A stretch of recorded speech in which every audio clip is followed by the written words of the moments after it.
지금 엔터업계에서도 실제로 뭐 NFT를 쓴다던가 그런 사례가 있나요? 최근에 알게 된 사실인데 예. 트리플S라는 팀이 있어요. 저는 이제 그 팀이 NFT를 활용해서 뭔가를 하는 거는 알고 있었는데 이제 뭐 예전에 막 업비트에도 NFT 올라가고 막 그런 뭐 야구 선수 카드 맞아요. 이런 거 막 올라가는데 그게 진짜 블록체인 위에 새겨지진 않는 거였잖아요. 없죠. 네, 그래서 무늬만 NFT인 프로젝트일 수도 있겠다. 약간 이렇게 생각을 했거든요. 그리고 사실 NFT 하면 가격 변동성이 있으니까 이제 팬들이 잘못하면 이제 사행성의 그렇죠. 그게 가장 이슈가 우려하죠. 있을 수 있다고 생각해가지고.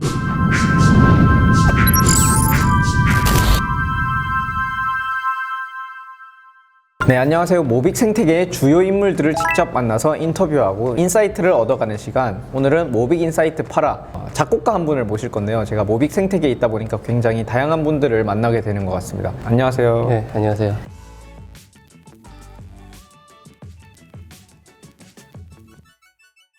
작곡가 임수호님, 자기소개 간단하게 해주십시오. 네, 안녕하세요. 최근에 우리만으로 좋을 거야를 발매한 모락의 임수호라고 합니다. 그러면 프로젝트 이름이 모락모락 프로젝트인가요? 네, 모락모락 프로젝트예요. 어떻게 기획하게 되셨고, 일단 모락모락 이름인 이유는? 토닥토닥 프로젝트 있잖아요. 아, 그쵸. 그 라임을 맞춰서 일단 참 재밌게 만들어봤고 의미 자체는 뭐라도 해보자 뭐 이런 의미예요. 이제 모락 프로젝트의 첫 번째 노래인 거잖아요. 네. 한국어 제목은 우리만으로 좋을 거야. 네. 그리고 영어 제목은 올리어스. 네. 이 노래에 대해서 한번 간략하게 의미나 그 배경에 대해서. 배경은 작가님이 저번 토요일 라이브 때 관우랑 잔도 말씀하셨거든요. 예. 근데 그때 이제 말씀하셨던 게 우리만으로 좋다, 뭐 우리만 잘하면 된다, 뭐 이런 말씀을 하셔가지고 저거 괜찮은데 제목으로 이제 약간 이런 생각을 해서 기획을 했고요. 원래는 사실 계속 음악을로 뭘 좀 생태계 안에서 해보고 싶었는데 예. 근데 뭘로 해야 될지 진짜 도통 감이 안 잡히는 거예요. 그래서 뭐 마음 같아서는 진짜 모빅으로 도배를 하고 싶은데 가사에 근데 이게 제가 어쨌든 전 대중음악 작곡가니까 맞아요. 이제 절대 타협 못하는 게 모비커가 아니라도 들어야 된다 이거예요. 그렇죠. 이 음악을. 근데 이제 어쨌든 그 워딩이 이제 나오면서 연말이고 하니까 캐롤로 내면 좋겠다 해가지고 이제 캐롤에 그 제목을 붙여서 이렇게 탄생한 거죠. 갑자기 모빅 노래를 왜 냈지? 궁금해하실 건데 먼저 이 작곡팀에 대해서 좀 소개를 부탁드립니다. 저희 작업실 멤버들이 다 같이 작년에 에어드랍을 받으러 이제 같이 다녔거든요. 그거를 다니면서 다 같이 모비커가 됐고 이 곡을 쓴 친구들은 그 중에 이제 아이유의 5번째 정규 앨범 타이틀곡인 그 라일락이란 노래의 와. 작곡진입니다. 그분들이 지금 이 모락 프로젝트를 하시고 계신 거예요? 같이 하는 거죠. 근데 이 노래 같은 경우는 부른 친구는 사실 모비커가 아니에요. 작곡하신 분들은 모비커인데 네. 하필 또 이 목소리가 되게 아름다우신 네, 분은 그래서- 모비커가 아니세요? 네, 이걸 계기로 이제 모비커로 좀 만들려고 알려주고. 모빅을 좀 네. 주셨나요? 요거 해봐 하면서. 네, 제가 그래서 크리스마스 때 선물로 지갑에다가 좀 넣어서 좀 주려고. 제가 가사를 들으면서 이게 굉장히 독특하더라고요. 네, 모빅 네. 캐롤송이라고 내셨는데 네, 이 가사에는 모빅이 잘 등장하지 않는 뭔가 전략적인 이유가 있으셨을까요? 처음에는 그냥 들었을 때 이게 무슨 모빅 노래인지 뭔지 사실 사람들이 모르게 저는 그냥 노래 좋다고 들었으면 하는 마음으로 일부러 그렇게 그냥 했고요. 일반적인 캐롤송. 네, 네. 그러다가 후렴부터 조금씩 나오거든요. 그래도 2절에 2번 나오고 뭐 그래서 이제 듣는 사람들이 좋아서 듣는데 방금 뭐가 지나갔는데 방금 뭐라 그랬지? 모빅이 뭐야? 뭐 약간 이런 거 있잖아요. 그런 거를 좀 노렸다고. 그러면 이제 구체적으로 뭐 커뮤니티에서 네. 이 모빅송 같은 것이 앞으로 다음 노래라던가 이게 나오면 어떤 식으로 활용될 거를 기대하고 내셨는지. 어떻게 보면 프로젝트 안에서 2차 생산되는 걸 제일 바랬거든요. 그래서 이제 모락모락 페스티벌이라고 해가지고 인스트도 제공이 되거든요. 예. 그 앨범에 인스트가 있는데 네, 맞아요. 거기에 굉장히 노골적인 가사를 붙인 노래를 누가 부른다던가 사람들이 그거 듣고 뭐 재미를 느낄 수도 있고 되게 웃기게 쓸 수도 있고 사실 막 할 수 있는 게 많잖아요. 누구나 참여할 수 있는 거죠. 그럼요. 지금도 막 올라오더라고요, 커뮤니티에. 네네네. 뭐 대표적으로 모비고 같은 분들이 AI 활용해서. 네, 생각보다 굉장히 많이 맞아요. 참여하셔가지고 그러니까 모비 커뮤니티가 뭘 하면 다들 적극적으로 할 분들이 널려 있는 것 같아요. 그러니까요. 열정이 네, 많아. 좀 놀랐어요, 저. 그러면 이 노래가 수익적으로 도움이 되나요? 네, 제가 알기로는 유튜브 조회수로 수입이 발생되고 그거를 이제 저는 정산이 되면 모빅 생태계 내 100% 이제 기부를 할 목적으로 이제 만든 거죠. 그럼 이왕 이 노래를 들을 거 어느 플랫폼에서 어떻게 들어야 가장 수익적으로 좀 도움이 많이 되나요? 제일 좋은 거는 제가 알기로 다운로드 받으시면 제일 좋고요. 멜론이든 뭐 벅스든 지니든 이런 국내 플랫폼에서 네, 다운로드 받으시고 받으신 걸 안 듣고 스트리밍으로 들어주시면 제일 좋죠. 유튜브에서 그냥 보는 건 도움이 안 되죠? 돼요. 유튜브도 들어가요. 그러면 요거를 어쨌든 생태계 환원을 하신다면 어떤 방식으로 환원이 되나요? 구체적으로 생각은 상관없어가지고 생태계 내에 계신 분들이랑 의논을 해야 되지 않을까요? 에어드랍 행사를 할 수도 있겠네요. 이번에 그 모락모락 페스티벌 같은 같은 경우도 10곡 정도를 저와 이제 디스코드 안에서 뽑고 그 안에서 투표를 하려고 했어요. 그러면 상금이 1모, 0.5모, 0.1모 이렇게. It's moving Christmas 하얀 눈좀 소리 가득한 밤 모든 것이 특별하니까 Oh happy Christmas come on 환경 속에 가득한 날 잊지 못할 Christmas Merry Christmas 너와 나 우리만으로 좋을 거야 아직 음원 수익이 정산이 안 됐을 텐데 그 모빙은 어디서 와요? 제가 이제 하는 거죠. 예. 개인 돈으로 제가 또 이 프로젝트를 통해 그거 이상의 것을 얻었으니까 뭐 나눈다는 차원에서 그렇죠. 이 정도는 뭐 충분히 이 정도는 네. 멋있습니다. 이 정도는. 그러면 노래가 되면 다음 곡이 계속 또 나올 수 있네요. 잘 될수록. 그렇죠. 이게 앨범 제목이 M이거든요.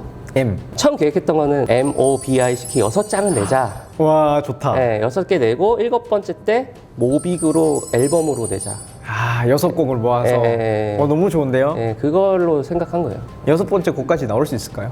모르죠. 그건 많이 들어주셔야 돼요. 여러분 많이 들어주세요. 네. 지금부터는 좀 궁금했던 엔터업계 고인물로서 좀 답변을 주실 수 있는 거를 크립토 업계뿐만 아니라 지금 엔터업계에서도 실제로 뭐 NFT를 쓴다던가 그런 사례가 있나요? 최근에 알게 된 사실인데 예. 트리플S라는 팀이 있어요. 저는 이제 그 팀이 NFT를 활용해서 뭔가를 하는 거는 알고 있었는데 이제 뭐 예전에 막 업비트에도 NFT 올라가고 막 그런 뭐 야구 선수 카드 맞아요. 이런 거 막 올라가는데 그게 진짜 블록체인 위에 새겨지진 않는 의미 거였잖아요. 없죠. 네, 그래서 무늬만 NFT인 프로젝트일 수도 있겠다. 약간 이렇게 생각을 했거든요. 그리고 사실 NFT 하면 가격 변동성이 있으니까 이제 팬들이 잘못하면 이제 사행성의 그렇죠. 그게 가장 이슈가 우려하죠. 있을 수 있다고 생각해가지고 아 이게 그렇겠거니 했는데 진짜 놀란 게 그 NFT들이 전부 다 폴리곤 네트워크 위에 올라가 있고 지금 실제 있는 프로젝트가 그런가요? 네, 그 코스모라는 어플이 있고 그 어플에 제가 뭐 편의점이든 어떤 오프라인에서 산 포토카드 같은 거 있잖아요. 그걸 임포트를 하면 토큰이 이제 들어오는 거예요. 그 포토카드를 많이 모으고 이러면은 토큰이 쌓이겠죠? 네, 그러면 이제 권리가 쌓이는 거죠, 어떻게 보면. 아 이걸로 투표를 하는 거군요. 네. 트리플스라는 그룹의 다음 타이틀곡을 결정할 수 있는 권리와 팬덤이 직접이요? 네, 직접이요. 뭐 제작자가 하는 게 아니라. 네, 아니에요. 제작자분들이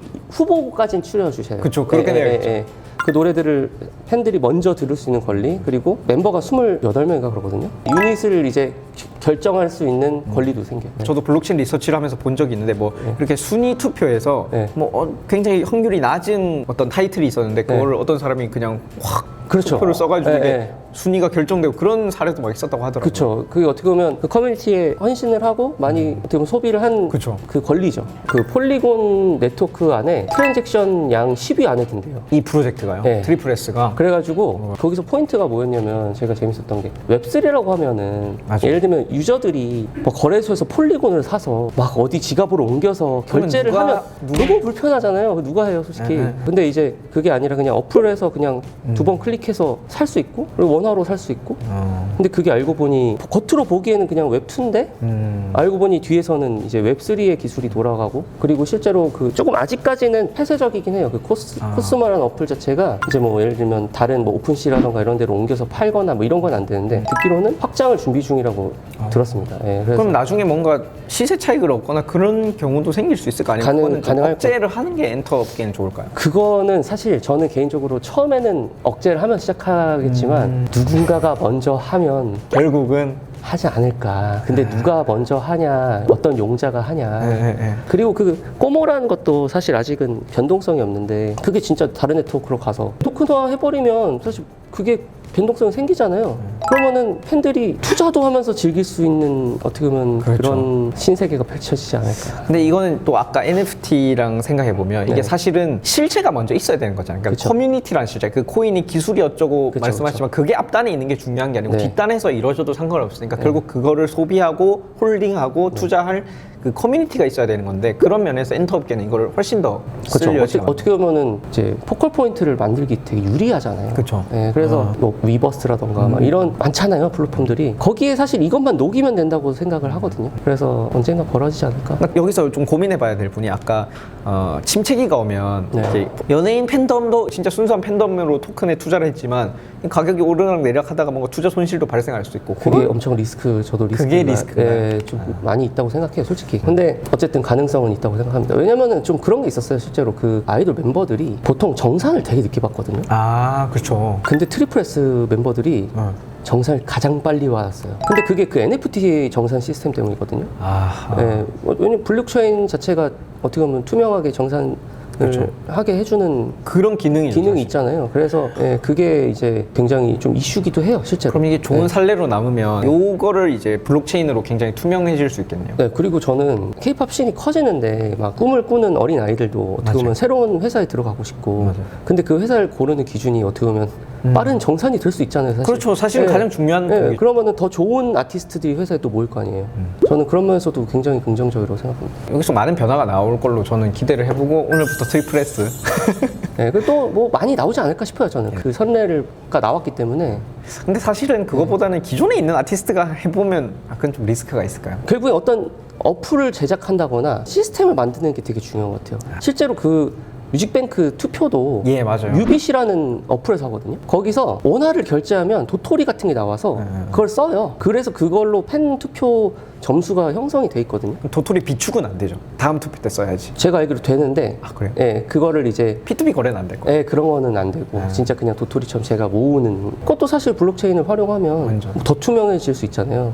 그리고 그게 돈이 될 가능성이 사실 좀 높죠. 네, 그렇죠. 그러면 이제 조금 관점을 바꿔서 이제 엔터께 15년 계셨다고 하셨죠. 네. K-팝이 이제 완전 글로벌 산업이잖아요. 네. 그러면 이제 외국인들과도 교류가 있을 것 같은데 네. 혹시 모비커로서 네. 이거를 뭔가 알려준다거나 그런 시도는 해보신 적 있으신가요? 굉장히 많이 하고 있어요. 오. 근데 제가 영어가 짧으니까 이제 한계가 있지만 외국에서 좋은 작가들이 굉장히 많이 유입이 되고 있어가지고 작곡가분들이. 네. 그래서 그 친구들한테 제가 만나면은 종이 지갑에 모빙 넣어서 주고 야 이런 게 있어. 공부 좀 해봐. 이러면은 반응이 진짜 완전 천차만별인데 어떤 친구들은 이거 보고 막 진짜 스페셜 기프트라고 고맙다고 막 자기 이게 뭐 미래라고 생각한다. 막 이런 애도 있고 어떤 친구들은 막 이런 친구들도 있고 다 되게 다양한데 그러면 뭐 그 작곡진 분들은 뭔가 코인에 대해서 아세요? 모빅은 이해한 친구는 없고 제가 볼 때 그쵸? 아직은 네, 그러면 한국에 이제 좀 엔터 업계에 계신 분들은 코인을 많이 하시나요? 굉장히 많이 합니다. 네. 곡을 같이 쓴 웅킴이라는 친구가 아는 분이 이더리움 초기 투자자세요. 미국 분인데 그래서 정말 엄청난 이제 막대한 재산을 얻으셨고 이더리움 초기면 얼마 정도? 완전 처음 ICO 할 때요? 네. 그래가지고 그분이 같이 곡 쓴 웅킴이랑 니코라는 친구한테 1,000만 원씩 그냥 기부를 하셨어요. 원화로 1,000만 원. 네, 그냥 이더리움 1,000만 원치? 원화로. 그냥 1,000만 원을 준 네, 거예요. 그냥 줬어요. 그래서 아니 저는 이제 그래서 이 모빅이 작가님의 인생을 어떻게 보면 집대성한 종합적 사고력의 끝판왕 그리고 엄청 잘 디자인된 예술 작품 같아요, 사실. 비트모빅 프로젝트가. 네,